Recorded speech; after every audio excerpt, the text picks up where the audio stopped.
You open this door with the key of reason. Beyond it is another dimension. A dimension of truth. A dimension of freedom. A dimension of joy. You're moving into the land of both the ideal and the real, of the possible and the actual. You've just crossed over into the capitalist corner. Where reason meets reality, welcome to the capitalist corner. Yeah, baby. Happy Monday, everybody. Welcome to the Capitalist Corner. I am your host, Mark Pellegrino, and also the chairman of the American Capitalist Party, along with my co-host and the vice chair of the American Capitalist Party, Michael Liebowitz, who is also the host of his own show, The Rational Egoist, not affiliated with the Capitalist Party, but closely aligned in many of its views. Michael, anything new going on in The Rational Egoist? Not yet. Not until after September 16th. Right now, I've just realized that I've committed a very boomer error, and that's what I'm over here trying to fix it up. Aside from committing that error, Michael, how was your weekend? Oh, I got a lot to tell you about the weekend. I had a wicked good weekend that I want to talk about. And I thought to myself, I said, you know what? This is not really relevant to the show, what happened to me this weekend, but it was great.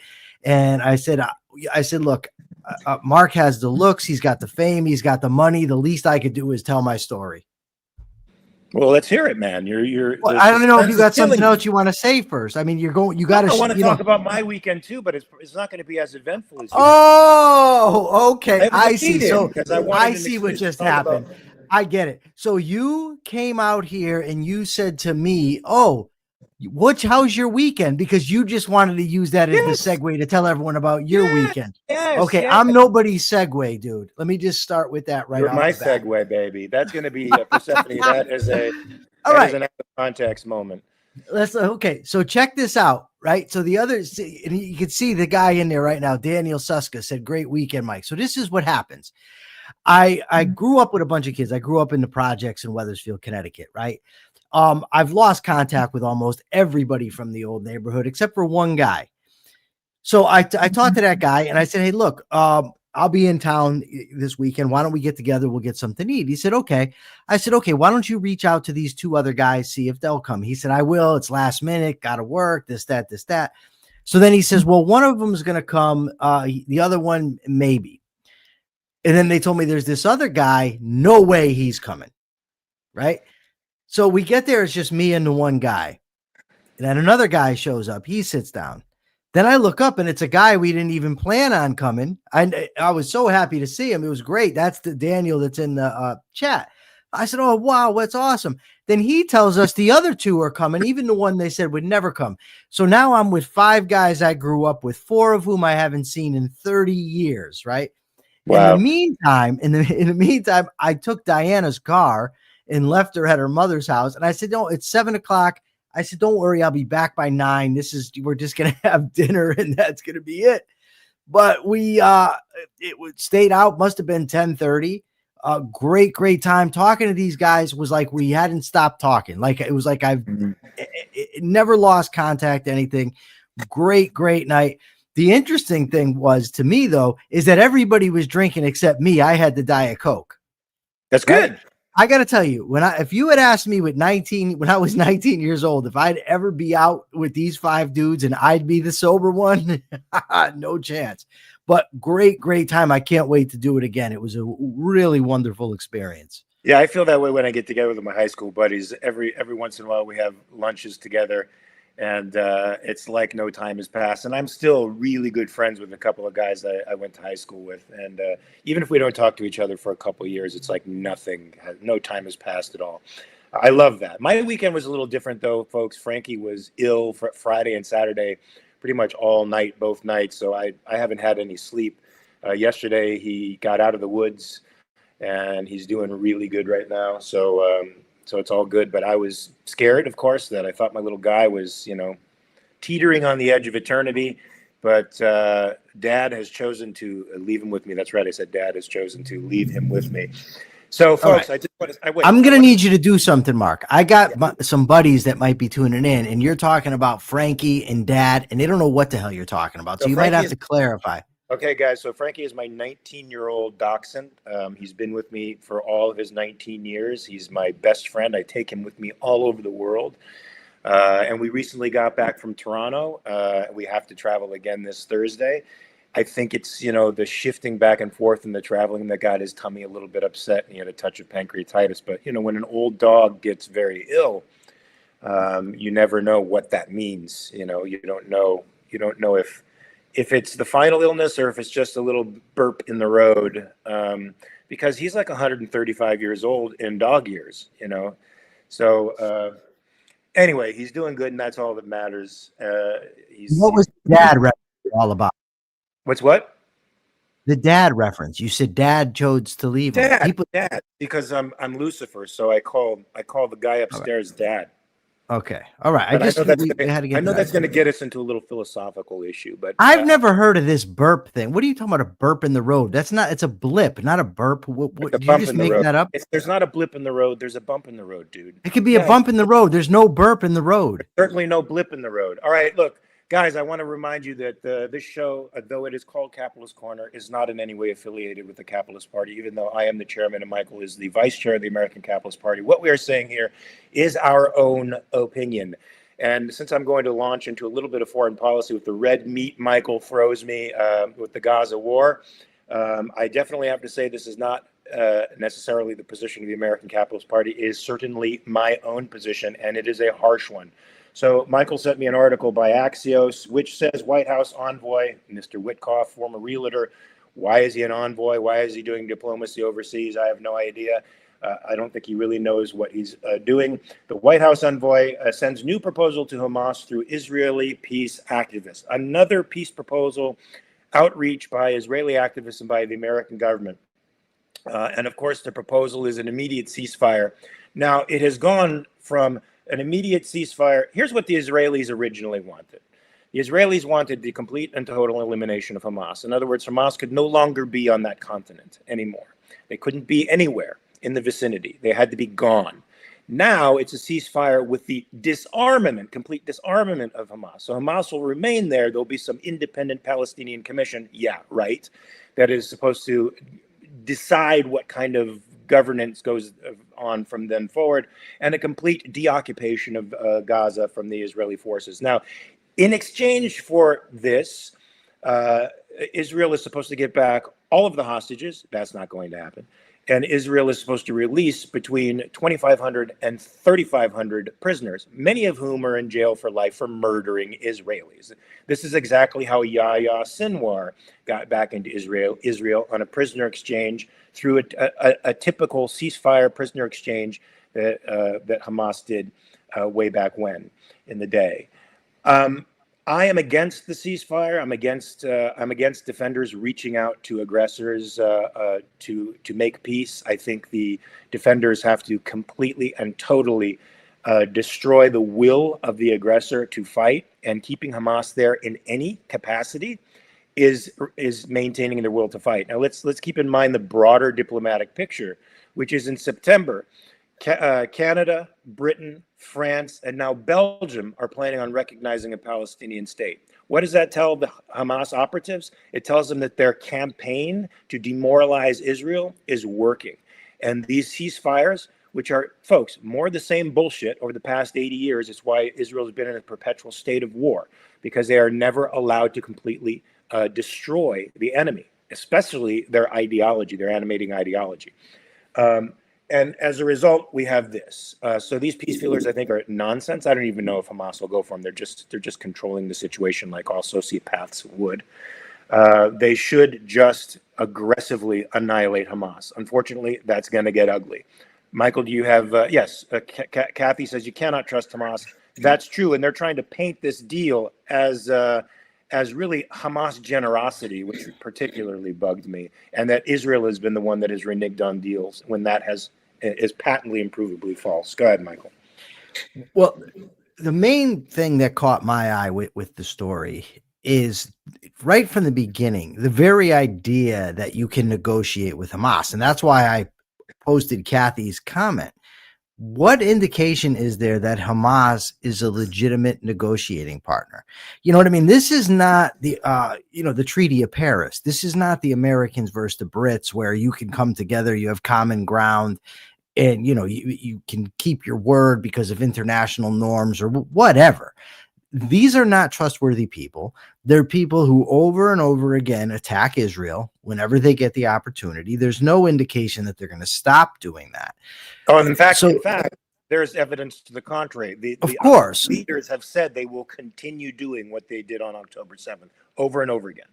Yeah. So just the very idea that the hubris on the part of Trump that he thinks he's going to strike a deal, it's just stupid. It's just it's just dumb. And that's the main thing. Beyond military strategy and all kinds of things that I don't understand, I do know one thing: you cannot negotiate with dishonest people. You can't negotiate. Right? You also can't. You also can't compromise with people who want you dead.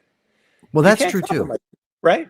Because there's no middle ground between your life and your death. It's an absolute. And the sooner the Israelis realize that and stop kowtowing to international opinion, the better for them. Because I feel like they've already, I don't feel it like it. I think they've wasted so much manpower, so much productive energy, so much capital on a slow crawl through Gaza that could have been taken care of quite quickly. This war could have taken 2 months to get done. Unfortunately, they would have gotten a much wider censure than they're getting now. Maybe, or maybe not, Michael. What do you think of this? People who waffle morally seem to get more censure than people who don't waffle at all. And I feel like the fact that Israel waffles morally and seems to be unsure of its own, it's sure of its destiny, but it has to kowtow to world dominant altruism. And so it pretends to, carry on the war and treat the Palestinians with equal dignity as the Israelis, to their own detriment, in my opinion.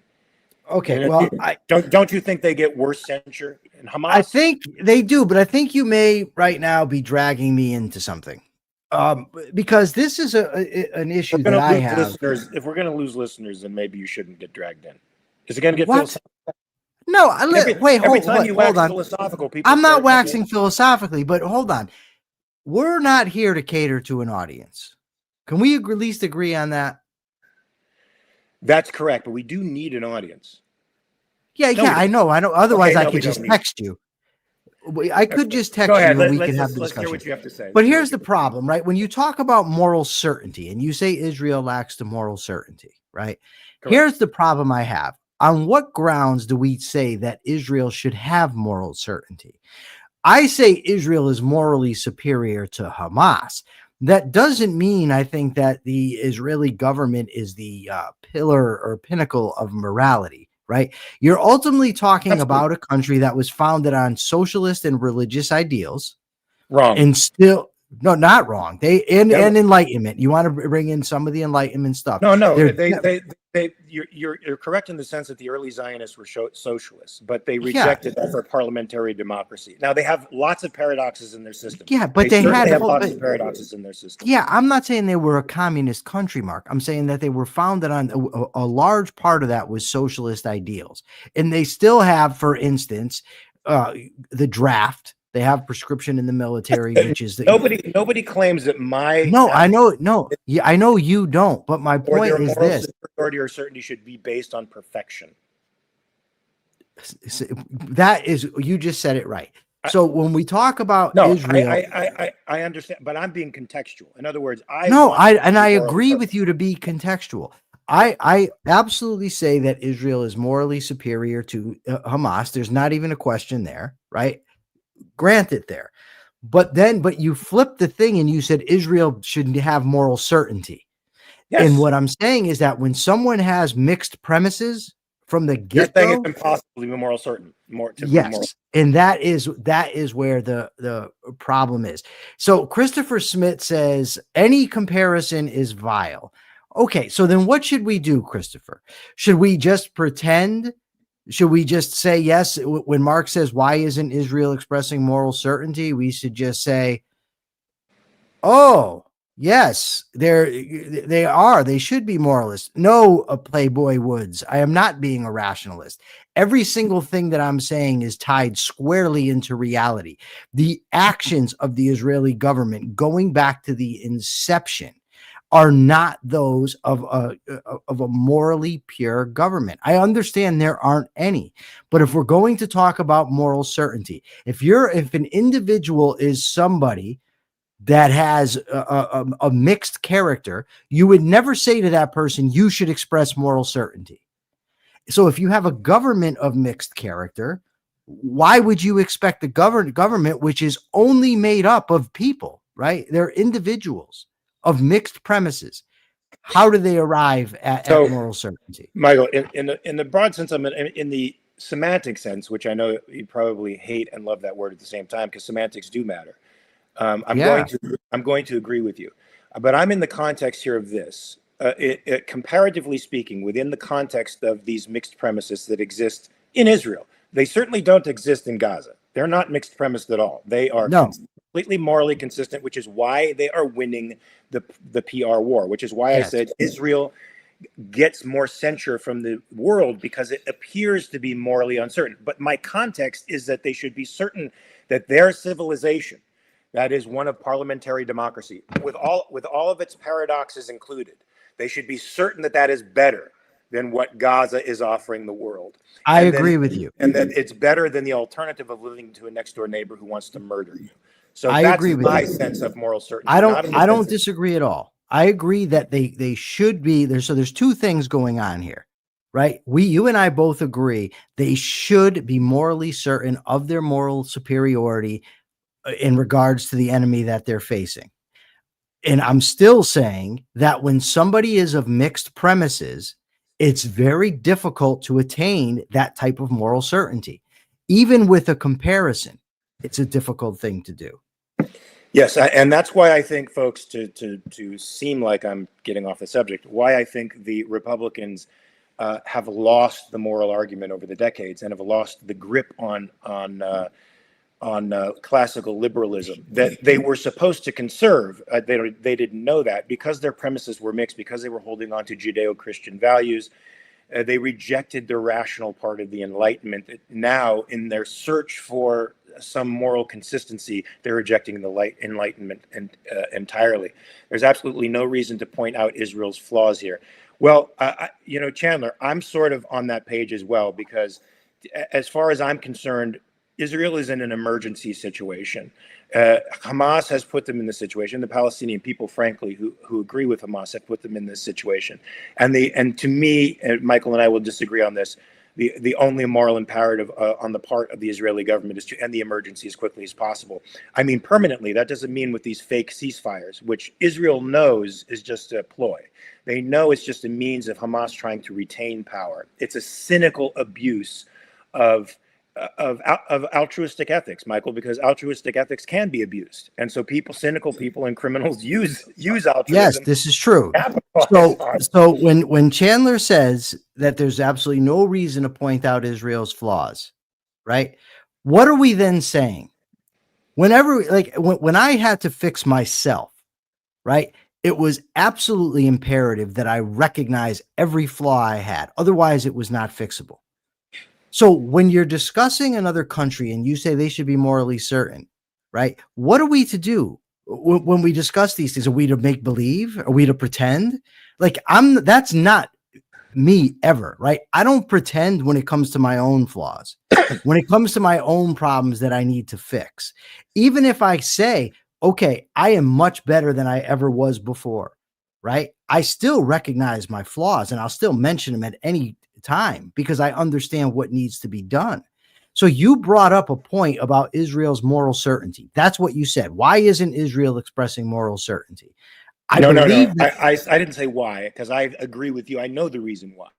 Okay, well, you said that just like the West doesn't express moral certainty. I understand why that. Yeah, the reason, very much along the lines of what you're saying.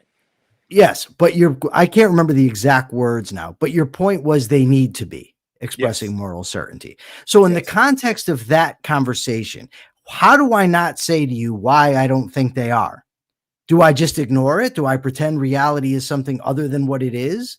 Do you want me to pretend that the Israelis are some type of a rational egoist paradise over there? Because they're not. Neither is America. I still think Israel's right in the conflict by miles, but I just don't understand, and I never will as long as I live, the idea that some context mean that we have to pretend things are other than what they are. Yeah, I don't think we have to, but I think Israel should know that they are the morally superior party in this conflict, and they need I to don't fight as disagree if with they are. that. And they need to fight as if they are, Hold on. which means they need Hold to on. So value this is what this Palestinians guy less than says. they value themselves. So this guy says, who said Israel should be morally certain unqualifiedly? Okay, when somebody's speaking to me and they say something and they don't add a qualification, I assume logically that they mean unqualifiedly, because otherwise they would say with qualifications. So when Mark says that Israel should be expressing moral certainty and acting with moral certainty, that to me entails without qualification. Now, as we hash through the discussion, we get to the point where we say, okay, and Jim Valiant pointed it out, they need to be expressing moral superiority, which I agree with 1,000%. But that doesn't take away the fact that we were discussing moral certainty and why they don't have it. So James Valiant says exactly what I think. As usual, James is spot on. Thank you, James Valiant, for your contribution here. The three key words are compared to what? Moral Yeah, superiority is all. that's where you are. You're way back there. I'm in the private chat where Persephone is actually posting these things that you're supposed to be posting up, but I noticed you're not posting these things. I don't post every one of them. No, I go You through don't them. post I look. You don't post the ones that maybe have me crossing the goal line before you. There's Like nothing. There's nothing anybody could post that would have you crossing a goal line before me. That's not true. James Valiant just did post something, but you ignored. What do you hold? I just mentioned it before Okay. you went to Jim said. Jim posted it. I mentioned it and literally said what he said. I think this is a distinction without difference. I think we're on the same page, but we're talking about things that are of a slightly different dimension. And I think you agree with me, and I agree with you based on our perspectives. You sent me something from the Daily Economy that was frightening because it's true, and the article was titled "Escape from New York 2025." Can we back up just a minute? Because this sure. is the type of stuff that drives me out of my tree, right? What's when that? people say stuff like this, right? Playboy Woods, I'm not picking on you. He says propositions properly understood are contextual. The other day, somebody told me when we were talking about rights online that I need to read John Locke's Two Treatises of Government and Rousseau's Social Contract. Ooh. I've read them both. First of all, I've read them both back and forth. Secondly, they're diametrically opposed to people. Wait, you can read them from back to front? I can do all kinds of things. I could even do, well, no, I'd probably kill myself if I tried a backflip. Yes, I understand. Propositions properly understood are contextual. I understand objectivism, dude. Right? I promise you, I understand objectivism. Make no mistake. Right? I also understand why human beings lack confidence often. Right? I understand that, especially when it comes to moral issues, that when somebody is mixed morally, you can't achieve two contradictory values. If I both want to be on this show and I want not to be on this show, I can't pursue both, and I'm going to have a conflict. So if somebody has mixed moral premises and they try to achieve them both, they're going to have conflict. That's what we're talking about. Yeah, this dude's going to get on my last goddamn nerve in a second. Understanding and applying are two different things. Okay, I'm hiding you, and if Mark wants to address you, he can, because I'm not going to. Sir, I'm going to tell you this, and I'm going to say this once because now I'm aggravated. You will not find a motherfucker on this planet who has put more effort into applying objectivism into his life and does so correctly. So do not come here and tell me that I don't know how to apply it. I promise you I do. And if you get the cojones to put your real name on the screen, we can have a debate, you and I, about how to apply it. We can do that just for shits and giggles. And then we could submit the results to Grok. I don't even know who you are. No knowledge about you at all. I will bet my career I smoke you. Now we can move on.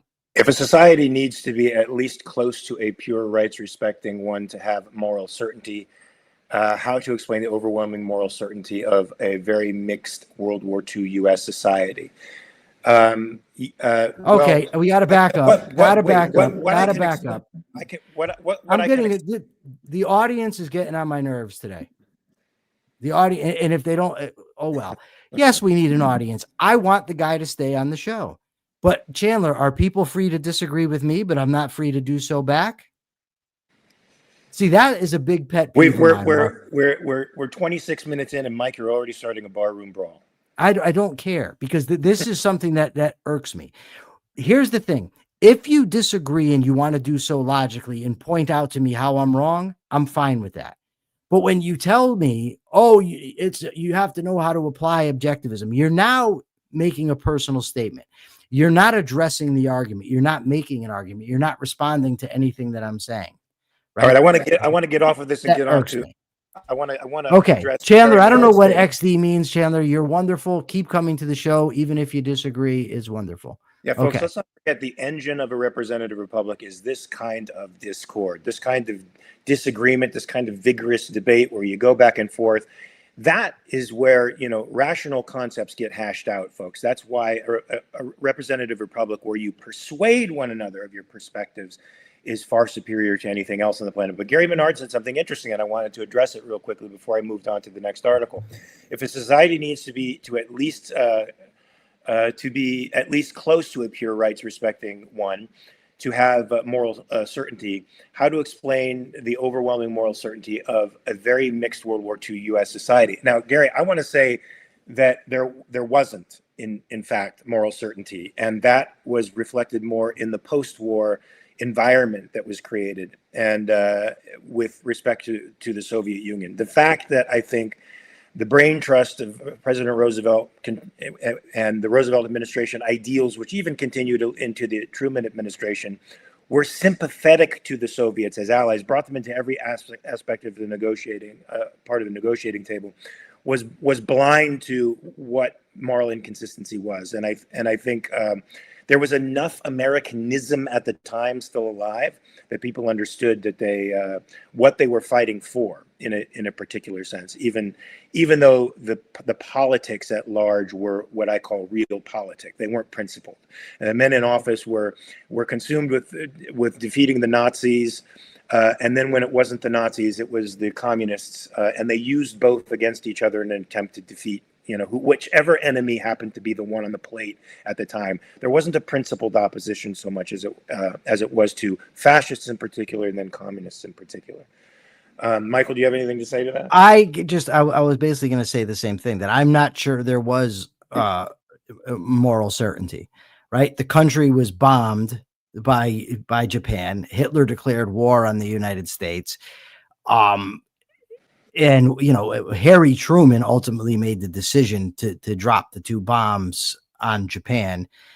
So at the best we could say is Harry Truman had moral certainty, but I don't even know if that's the case, because uncertain people can still do things with which we agree. Right. He was faced with obviously the projection of American deaths when they had to island hop to Tokyo. And he understood that would mean probably 2 million American deaths and many more millions of Japanese who were defending their homeland. And he thought the best way to short circuit that would be to drop the bombs. In that, I think he was right, even though history is condemning him at the moment, because the Japanese were actually stretching out surrender feelers with conditions prior to the dropping of the atomic bomb. So were the Nazis, folks, prior to VE Day. Many prominent Nazis were hoping that the administration would accept the fascist surrender, remove the Germans from the Western Front, and then allow the Germans to fight in an as allies with the West against the Soviet Union. It was really crazy times, folks. And anybody who knows about a lot about that era, please chime in. I'm reading a little bit about the spy era at that time. It's very fascinating. Anyway, folks, if you didn't know this, people, especially rich people and high middle income people, are leaving states with high taxes, high state taxes. And now the mayoral race is just around the corner, and the guy who won the primary for the mayoral race is an avowed socialist. He's a guy who says, embrace your socialism, don't reject it, embrace it. In fact, this guy, I would say, is probably a communist. His father, I think, teaches African colonial history at Columbia. Probably the belly of the beast is Columbia University, as far as I'm concerned, because they embraced the Frankfurt School and gave us postmodernism and these crazy socialists who really reinvented society in the 1960s for the worst. And his mom, I think, is a award-winning film producer and director. And so the guy grew up in the lap of luxury, lives in a rent-controlled apartment while making $150,000 a year, certainly dehoming somebody, Mike. Anyway, this guy wants to bring all kinds of socialist changes into New York City. He wants to make mass transit totally free. He wants to put state-run grocery stores in the boroughs, which I can imagine, Michael, will be stocked full of nothing. And he wants to put social workers on the street instead of police officers, all kinds of crazy socialist, quote unquote, innovations. And the result of that has been an enormous shift in wealth from New York City to, go figure, Miami, Nashville, and Austin, Texas, which are fairly friendly to businesses and fairly friendly to property and have zero state taxes. And this exodus is continuing. And Michael, the article expressed something that people who are voting for Mamdani really don't think about, which is all of these free things are provided for. 40% of the money that provides these free things for people, or let's say infrastructure within the city that's super cheap, are paid for. 40% of that are paid for by 1%. 1% of the population.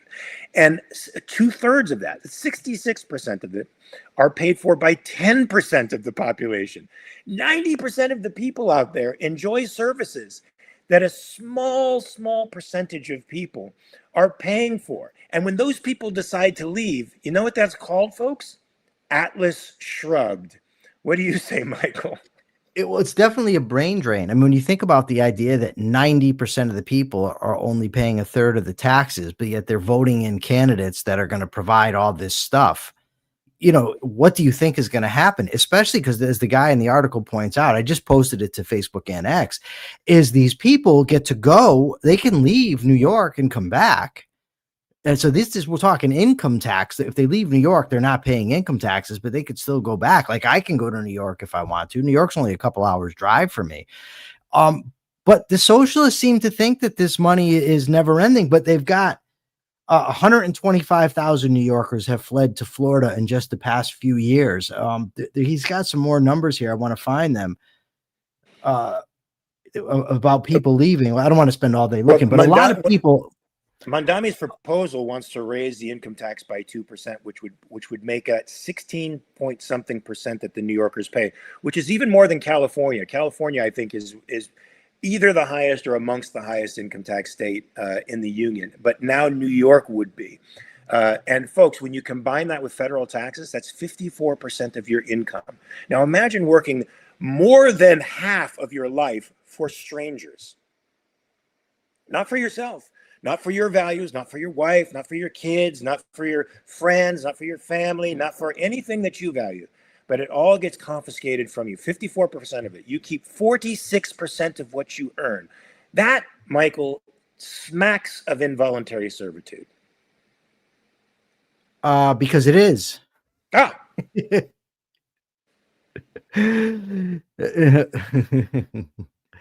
1%. Why don't they give us even more? Yes, Robert says. Robert, it's true. Why can't the 1% sacrifice even more?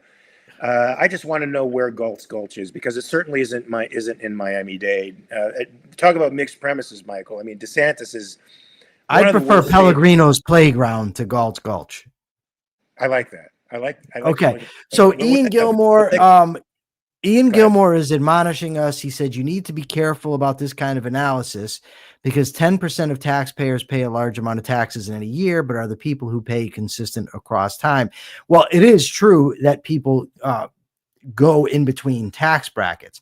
The problem is, if right now I'm in New York and I'm in the top 1%, and I now know that you're going to tax me to the hilt, or I could leave. I'm going to leave. I'm not going to plan on saying, well, in a year from now, I won't be in the top 1% anymore, so I won't be paying enough taxes. All I'm looking at is the fact that you're taxing me to death, and so I'm going to want to leave. And that's ultimately what the story is about.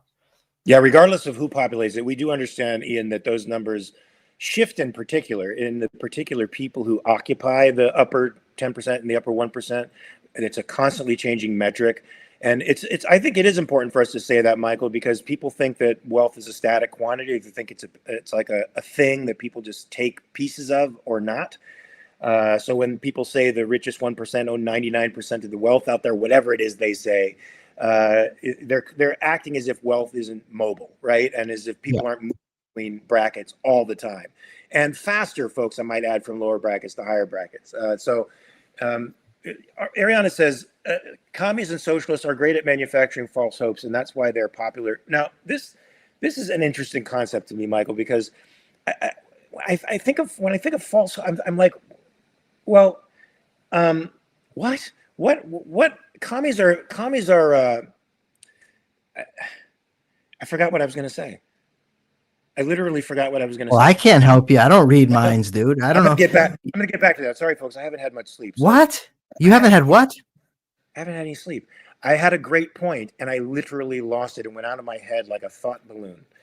Dude, I don't get sleep half the time. What do you do? That's going to be the excuse to not remember stuff?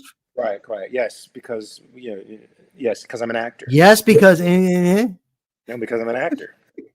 Okay, that's what I wanted to hear. And Ariana is not happy with you. She says pronounced Ariana. I did say Ariana. Well, maybe she doesn't think so. I don't know. I'm just saying there's an issue here. But sorry, but what she's talking about is there are people out there, yes, that when the commies are promising things, they want free stuff. So that's one sector of people. There's other people who actually believe that we're going to achieve some type of communist, utopia. And that there's also people who are morally certain in their communism, who think that this is just the right thing to do. And then there's grifters who, want to just make money off the idea. And there's also people that want to be powerful, who want to control others. The bottom line is they're all wrong, because socialism cannot and never will achieve what its promisers are promising. And the idea, when people say it sounds good in practice, first of all, it sounds disgusting in practice, right? Morally reprehensible, but also theoretically, Mises absolutely destroyed it in 1922. After that, there should never again been people who advocated for this stuff, but yet they keep coming back. This is sort of what I wanted to touch on. The false hopes. Imagine, Michael, I can't conceive of myself hoping for the unearned, hoping for something that I didn't. Right. And especially that unearned thing, that it's not just like going into a field and you see an apple tree and there's apples on the ground, you pick them up and eat them. It's not just an opportunity, a moment of opportunity. You're actually not only getting something unearned, but something that belonged to someone else. So it actually inclines us towards the criminal, right? If you're hoping for the unearned, if you're hoping to steal somebody else's stuff to get something for nothing, I think that appeal is to the darker part of our personality. And that is, I think, to our envy, to the darker aspects of the human personality, which frankly is one of the reasons why this stuff is awful. And that's why I, like you, do not see that it's good on paper. It's awful on paper. It's awful in practice, because objectively don't see the difference between the practical and the moral, right? Go ahead. Ariana says, that's what I'm saying. They sell a dream without addressing the realities. Yes, Ariana. And I guess you must have got Robert Naser's name wrong too, because he's telling us it's pronounced Naser. So Mark, Mark, we're going to have a talk with him after the show to get him to stop mispronouncing everyone's names. But, I used to give a analogy in debates about this when people would say they wanted free healthcare, that the government should provide healthcare. And I would say, okay, so if my girlfriend is sick and I can't afford her health care, and I go to my neighbor, point a gun at him, and force my neighbor to pay for the health care, you'd put me in jail. Of course. But yet you advocate for the government to do it. Why? Because you don't have to hold the gun. And, the thing is, I've been in prison with a lot of guys who thought they needed stuff or they didn't have the money to afford what they wanted. So they went out and committed robberies. It reminds me, I don't know how people in the audience watch House. I know Robert Naser does, but there was an episode where one of the Naser, not Naser. Naser. No, you're cuckoo. It's Naser. How do I pronounce? Isn't it Manu? She's saying I pronounce it wrong, but then you have to tell us what the name is. It's Manu, like Manu Ginobili used to play professional basketball. But anyways, back to House.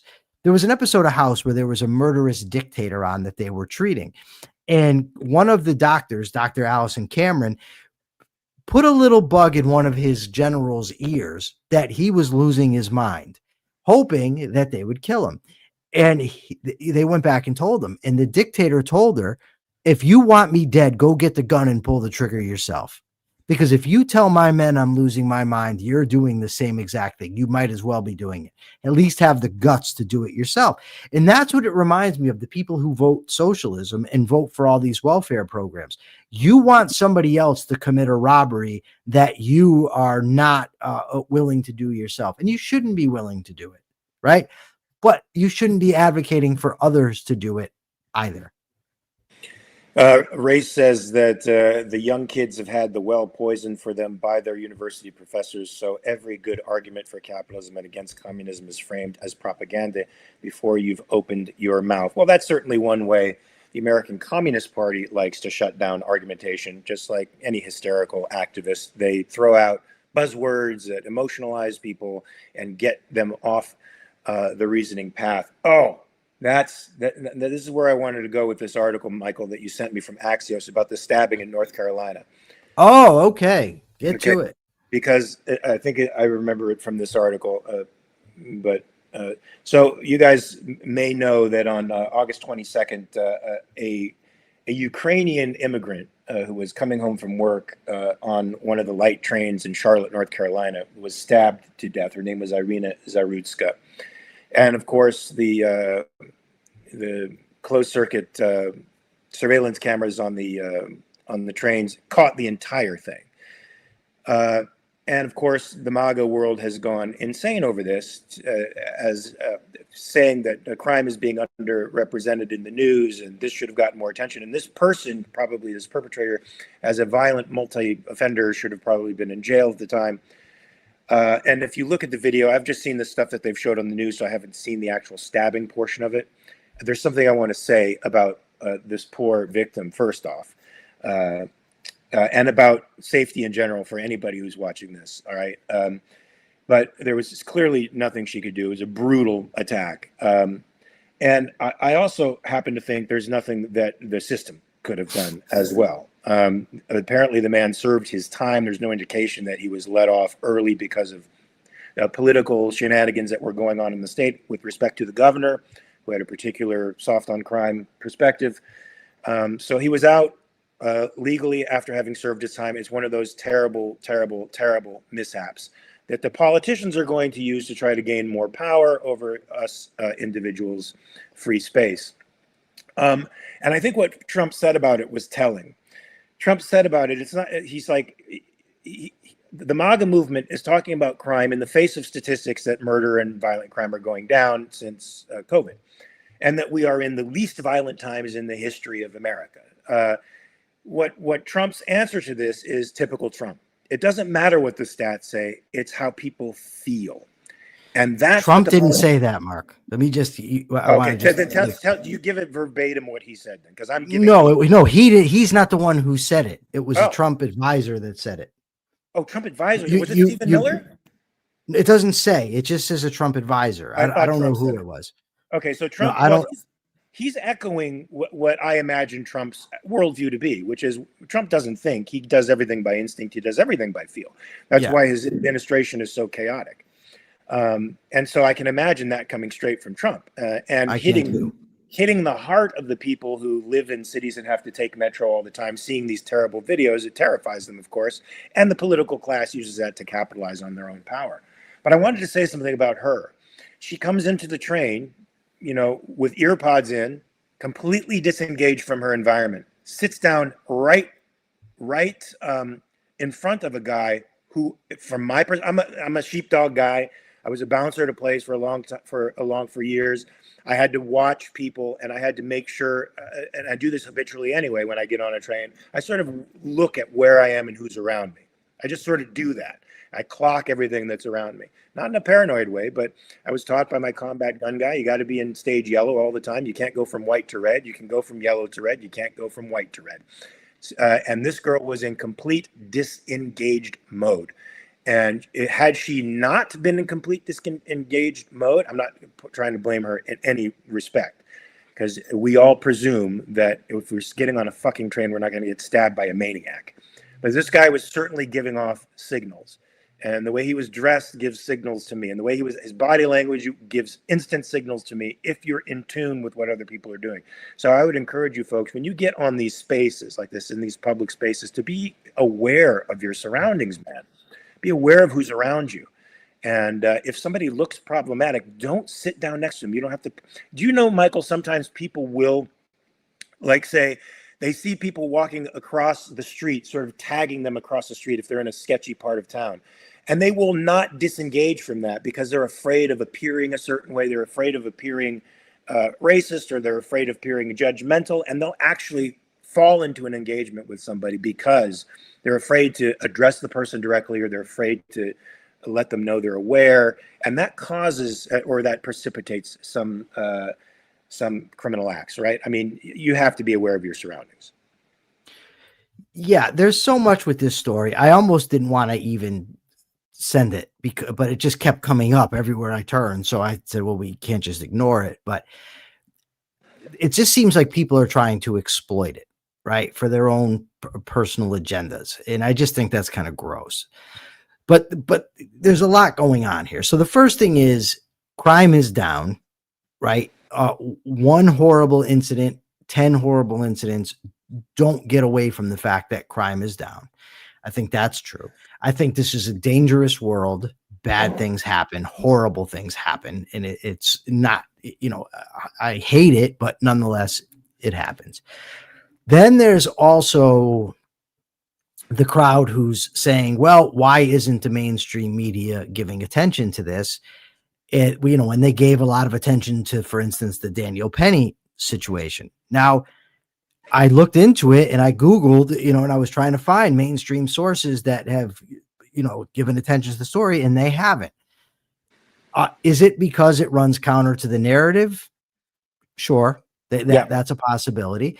But I always, when stories come up, I try to see, okay, well, what's a differentiator? What other reasons might there be? Yes, it's true. This is black on white crime, and that might run counter to the narrative. So they don't want to report that. But it's also true that in this case, it's clear cut, right? There's no controversy here. It's clear cut that this guy was horrible. It murdered this innocent person. This is obviously a horrible guy who's going to be taken off the street. In the Daniel Penny case, it was controversial because it was thought by many that he did the right thing. Some people thought he did the wrong thing. Should he even have been tried? So there was a differentiator in there, that it was against the sort of regular crimes that you normally will see. Now, this is too. I'm not saying it's not. I'm just saying I'm just trying to come up with why might they have given less attention. Ultimately, I don't know. What I do know for sure is that this was a heinous, disgusting crime, and this guy should never see light of day again. Right? Indeed. But my concern is it's going to be used, as politicians always do, to enact an agenda that's ultimately going to screw us out of freedoms and right to privacies. That's my concern. Well, we're seeing this already with the MAGA agenda in DC. We're seeing this already with his plans to send the National Guard into Chicago. And the hype. I mean, Michael, the pictures that the MAGA movement are using, and Trump himself, as if he's Robert Duvall in Apocalypse Now, calling it Chipocalypse Now. I mean, threatening another state with interstate military action. I mean, that's just, I've never seen anything like this in my lifetime. No, it's horrible. And people, oh, it's just Trump being Trump, or, yeah, but the Democrats do it too. And I think this is a good, what's the word I'm looking for? Segue? A good analogy I wanted to say is that these guys are horrible, right? Democrats are bad too. But in my view and what I've seen in my life, this is worse than anything I've seen. Right? I've never seen a president challenge multiple state governors. I've never seen a president threaten to send the National Guard in by prompting emergencies. In other words, no emergency in fact exists there, but they're going to claim an emergency exists so they can claim emergency powers to send these military forces in there. I mean, it smacks of the Revolutionary War. I mean, it smacks of occupation. It smacks of things that are that should be terrifying to Americans. But because it's MAGA, because it's this guy. You remember the Hemingway character, Michael, there's a Hemingway character. It might have been For Whom the Bell Tolls, The Sun Also Rises. I don't remember which book it was. He's asked how he went bankrupt. And he said, at first slowly and then all at once. I feel like this is the way you go into tyranny. At first slowly and then all at once. So over the past 100 or so years, I say since Theodore Roosevelt, we've experienced a massive growth in government, right? Progressive era government meant that the state could interfere with your life for the state's ends, which were superior to your own. It was a collectivist movement that thought we could be ruled by technocrats. Woodrow Wilson, I think, assumed himself to be superior intellectually to the rest of us and thought, us in Washington, we can do things better than you. This has bloomed into what we are seeing today. So over that 100 years, there were occasional constitutional checks on tyranny. Occasionally, the Supreme Court expressed itself properly and didn't allow these monstrous overreaches, and occasionally they didn't. But their neglect for keeping up their philosophical end of the bargain and maintaining a strict abidance of the Constitution has led us to where we are today, which is potentially the all-at-once moment in tyranny. Right. And and here's the problem with the Democrats right now, right? They've been pushing for government power as long as I've been paying attention, at least back, like you said, to Woodrow Wilson. And you push and you push and you push for more and more government power. Eventually, it's going to get really, really bad. And what are the Democrats going to, how do they oppose this type of stuff? Yes, we're social. We have a lot of socialist policies, but we're not as bad as Trump. That doesn't provide the type of moral certainty that we were talking about earlier. The Democrats just don't have it. They don't have the moral certainty, the moral fortitude, or the moral character necessary to oppose this guy. It's that simple. Michael. And the Republicans, they don't either. Who does? Is there a party out there that does have the American Capitalist Party? But for the present occasion, you and me. Right. There is a party out there, the American Capitalist Party, folks. Go to americancapitalistparty.org, hit the donate button, and read through the policies. I guarantee you're going to find the morally consistent base there. And let's spread this. That means like and subscribe to this station as well. Share it on your multimedia platforms, folks, because rational egoism, independence, individual rights, we need to make America capitalist again. And not that it's ever been there, but it got pretty doggone close for a little while. And we need to bring it back there with a progressive mind, which means also looking forward to taking the contradictions out of the Constitution so that your rights are never violated by a political classman ever again. Gary Menard says, it's glaringly obvious that Trump desperately and permanently needs fear as the fuel to steer MAGA. I think that's in general, Michael. I think generally the political class thrives on fear. So the left has the world's going to end in 12 years. So, I mean, unless we do something now about this impending, this desperate situation the earth is in, we're all going to die in 12 years. So we need to take all your rights. We need to take over energy completely, and we need to deindustrialize. That's their fear. Right. And for For the conservative right now, it's fear of crime. It's fear of globalism, quote unquote, which is now, Michael, a word that means nothing to me, because they conflate free trade without barriers with global government like a UN actually running things. Yeah. Well, I'm being told that I'm twitching. I didn't notice it. I'm looking back and forth from the chat to Mark. Maybe that's given the impression. I don't know. Maybe I am twitching. Who knows?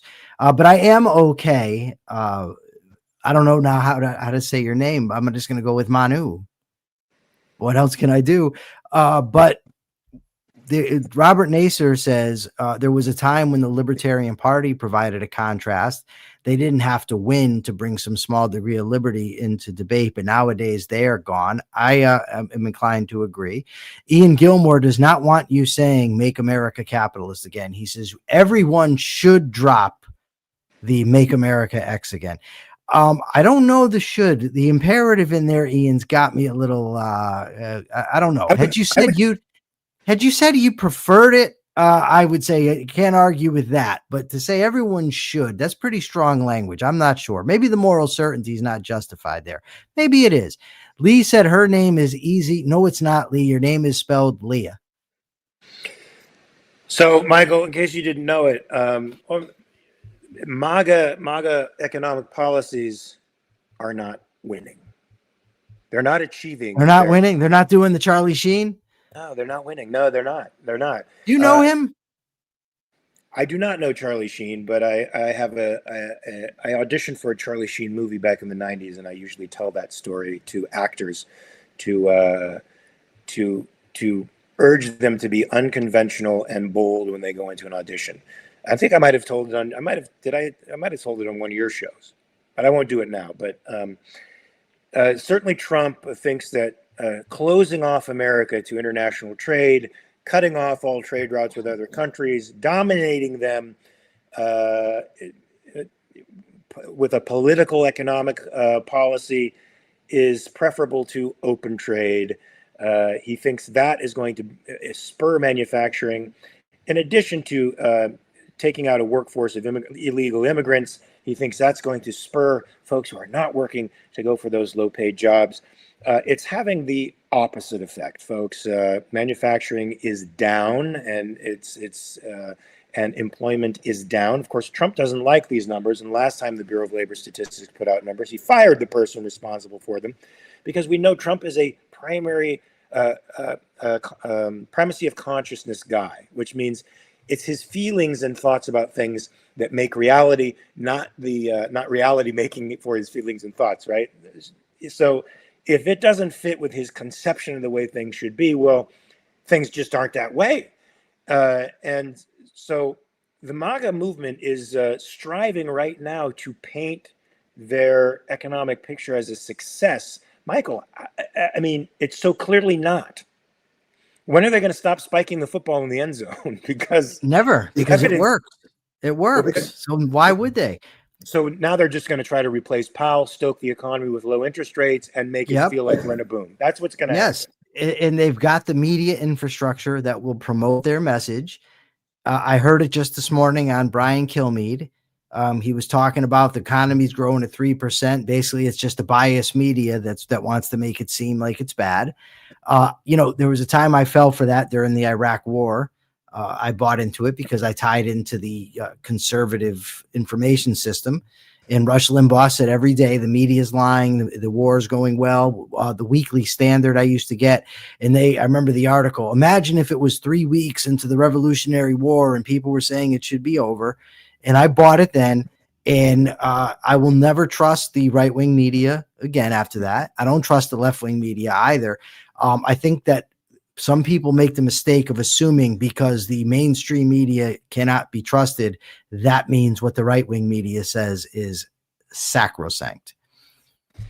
It seems like whatever party is in power or holds the leverage to power is more inclined to pick up the slack for their tribe. So they're more inclined to be truthful when they're out of power than they are when they're in power.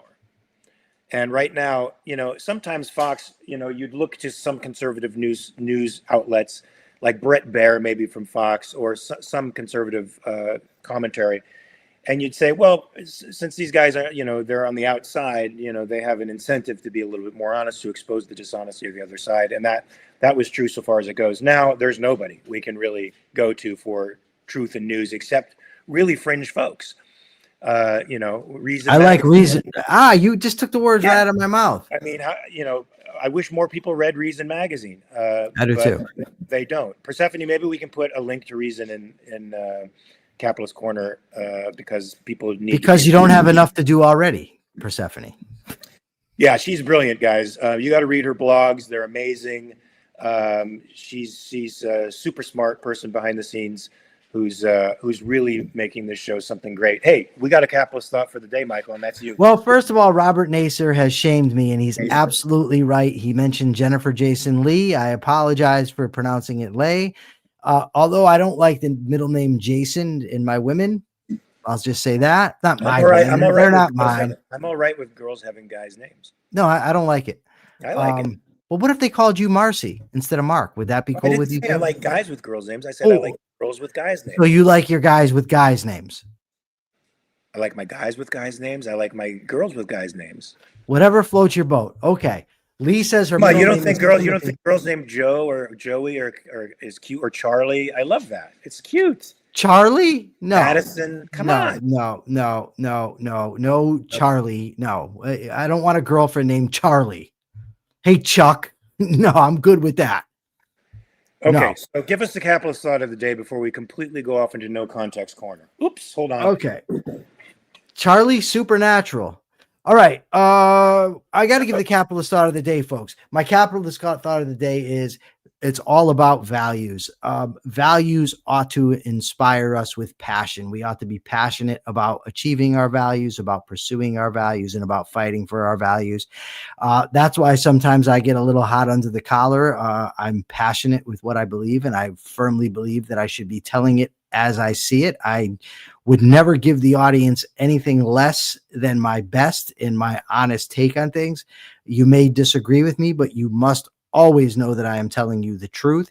And honesty is definitely a virtue. We need to have a firm tie to reality, and that's what honesty provides us.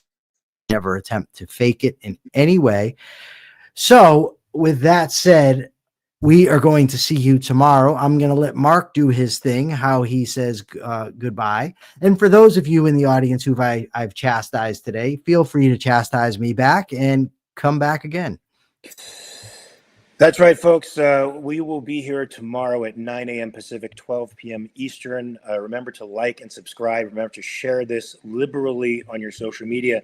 We need to revive classical liberalism. We need to revive liberalism, man. It's been co-opted by both left and right to be a dirty word. And it shouldn't be a dirty word. It's the savior of mankind. And we think the Capitalist Party has the linchpin that can change everything, folks. So be a part of that change. We'll see you here tomorrow. You got 23 hours to check your premises. Until that time, peace.